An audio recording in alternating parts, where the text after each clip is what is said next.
So nga pala sa time na 'to wala nga talaga akong ginagawa kaya naisipan ko na lang magawa na lang ako ng mini pancake.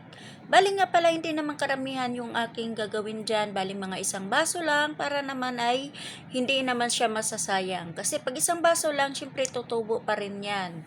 Hello mga kakabs! Ito nga po na yung aking unang gagawin ay magmi-mix muna ako ng aking lulutuin. Una nga pala aking ilalagay dyan ay tubig, isusunod ko nga pala yung yes at yan nga pala i-mix ko lang siya. At isusunod ko na rin yung harina, isang baso nga lang pala yung aking gagamitin dyan. Kasi nga dadami din yan at pagkatapos naman ng harina, sinunod ko na nga pala yung itlog.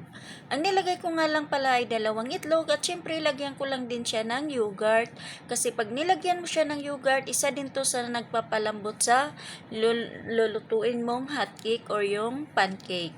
At yan nga pala, pagkatapos nilagyan ko lang din siya ng baking at saka naman nilagyan ko siya ng fresh milk. Hindi na ako naglagay ng maraming tubig kasi nga pag yan lang yung aking gagamitin at para naman hindi na siya masyadong lalapot. At pagkatapos ko nga pala pag-mix, isasalin ko muna siya sa isang pitsil para naman pag isaling ko sa isang lagayan, hindi naman siya matatapon.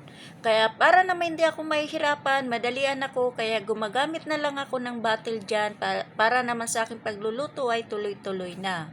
Habang nga pala ako ay nagagawan niya, nagsalang na rin ako ng kawali na aking paglulutuan. Ito nga pala yung kawaling malapad na aking paglulutuan at minsan dito rin ako gumagawa ng pizza, lahat ng aking lulutuin, ng mga tinapay, pag dito ay nagraramadan. Pero ito talaga ay sobrang gamit na gamit talaga itong mga kawaling ganito. Kaso lang, minsan talaga nainis din ako kasi hindi magsabay-sabay yung kanyang init. Ayan na nga, tapos na nga pala ako sa pagluluto. Ayan, ay nilagyan ko lang din siya ng